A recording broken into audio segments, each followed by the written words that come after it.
Pag maganda ang kwento, dapat lang talaga may take two. Pag maganda ang kwento, dapat lang talaga may part 2. Isang magandang umaga sa lahat.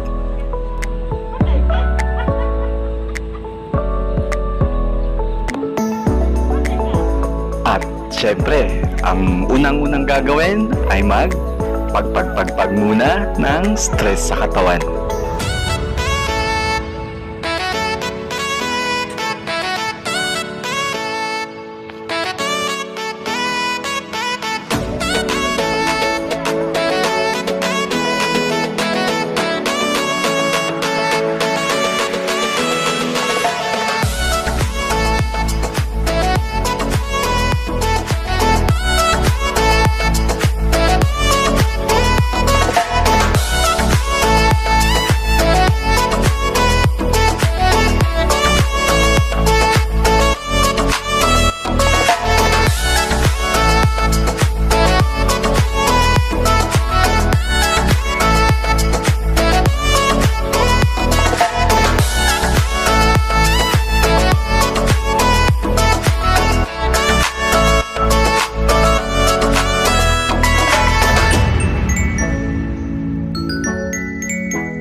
At mouth exercise sa pamamagitan ng masayang kwentuhan.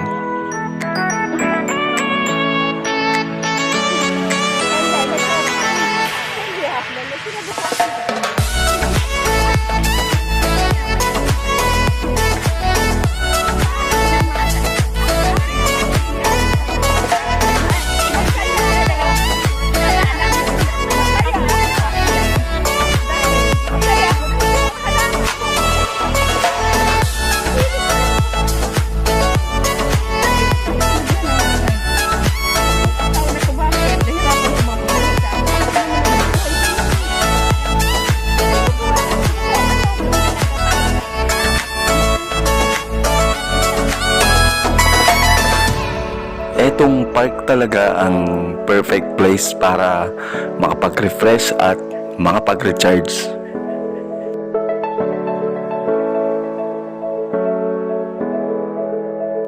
Nakakagaan sa pakiramdam yung good vibes na dala-dala nila.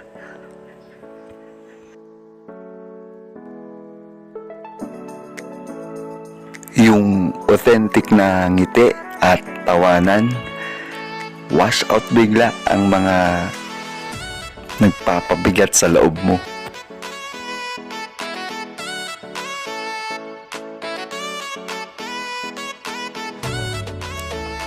Nakakagaan sa pakiramdam yung may nakakakwentuhan ka, at ang bonus dun, may makukuha kang payo galing sa kanila.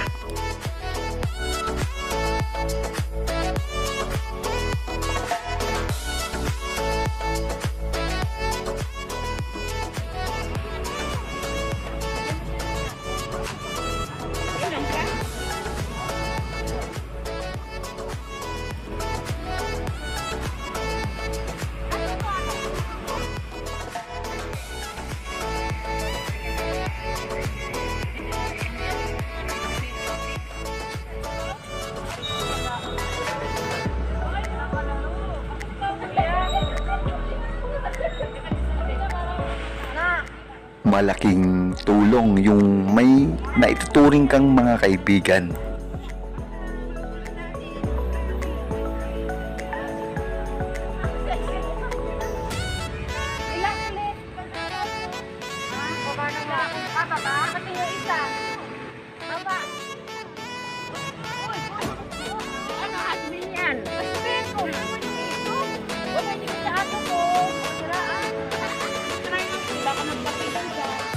Tuloy, akin to. Ito. Hindi lagay ko dito.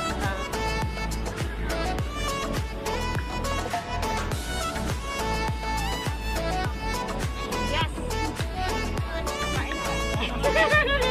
Sabi niyo. Sino ngayon ang sponsor ng pansit na yan? Sige, ayan. Okay. Saan? Saan dyan? Say hi naman po. Salamat sa pansit.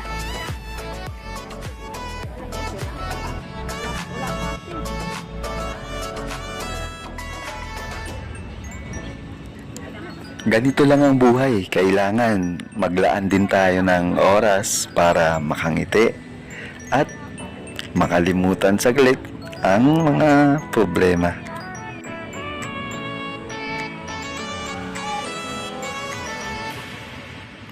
Dito, pwede kang mahawa o ikaw ang makahawa ng positivity.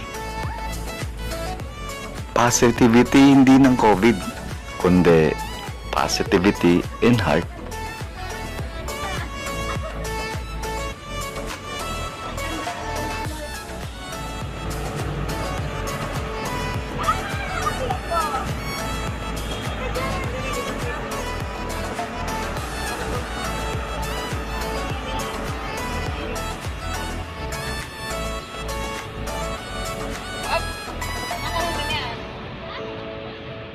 Pablo.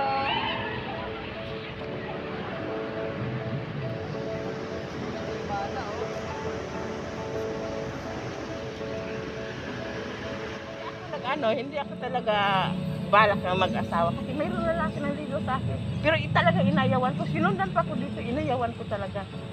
Pumunta ko nung Maynila, hanap ng trabaho, hindi yung mag-ano. Wag mo ako sinundan. Kasi magkasunod sa akin. Ayaw ko talaga. Ano siya ako, sabi ko, kung hindi ka alis, ako. O ayun, naghanap ako ng trabaho. Kasi ayaw ko nung lalaki na ano. Ayaw ko talaga. Taga doon din, ma'am, sa ano? Oo, taga doon din sa amin, pero sumunod dito. Taga San Carlos din? Oh, hindi, taga ano siya, taga probinsya siya, taga Canlaon. Pero ayaw ko. Dumaguete. Ayaw ko talaga. Gusto kong maghanap ng trabaho, tapos ano, kailangan masaya ko sa buhay ko. Kailangan ano, kaya tawa ka na ng tawa, pero wala kang problema. Problema nandyan kahit buhay ka. Problema mawala yan, pagpatay ka na. Ngayon ba may magulang ka pang sinusuporta? Wala na akong magulang sinusuportahan. Mga kapatid ko na lang. Ang sinusuportahan ko, wala. Yan ang mahirap. Ilang taon na sa lahat-lahat yung pagtatrabaho mo dito sa... Mga 30. Mahigit. 30 years na rin mahigit. Sa buong 30 years na yon, paano naging pinagdaanan mo rito? Okay lang. Ang pinagdaanan ko dito, may mahirap, may masaya.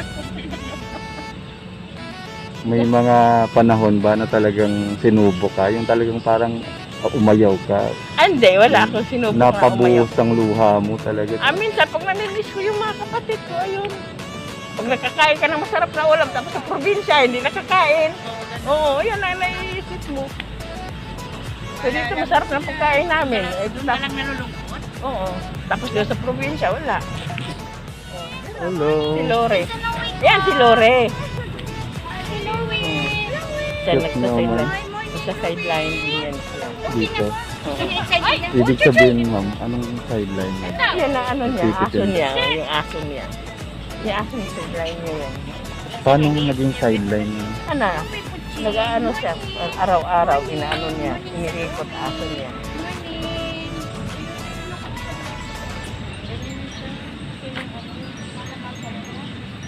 Kahapon mo, kami kinainan natin kagabi.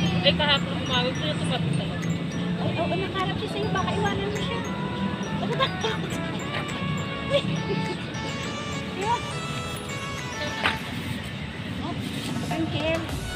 Ano yan, may anak yun. Apat, 5. Ilan anak mo, Lor? Ha? Ilan anak mo? 5. Taga saan po kayo, ma'am? Pasay. Pasay, laking Pasay kayo din? May probinsya kayo? 25 years na kami. 25 years kasi Nakauwi ka na sa atin? 5 years na kami. Matagal na. Ayun, last year umuwi ako pero isang linggo lang. Isang linggo lang ako umuwi doon. Pasko. Hindi, pista pista sa amin. Tapos balik na ng after 1 week. Yun.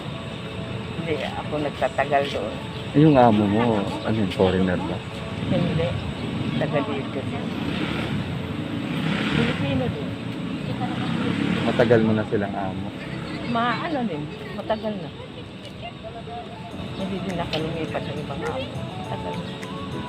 Bakit naman? At least, Lang ako doon sa kanila. Kasi nakaka-attach na yung mga bata sa akin. Kaya naawa din ako. malalaki na rin. Ilang Malalaki. taon yung mga yun? May 32. 82 years old? Hmm.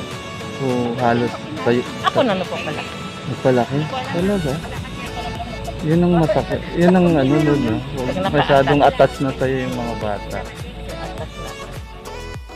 Salamat ate sa pag-share mo ng iyong kwento. Hindi ko nababangkilin ng pangalan mo, pero bilib ako sa'yo. Saan man tayo dalhin ng ating pakikipagsapalaran, anumang hamon ang ating haharapin, naway bigyan tayo ng kalakasan ng katawan at makapagbigay pa ng saya sa iba.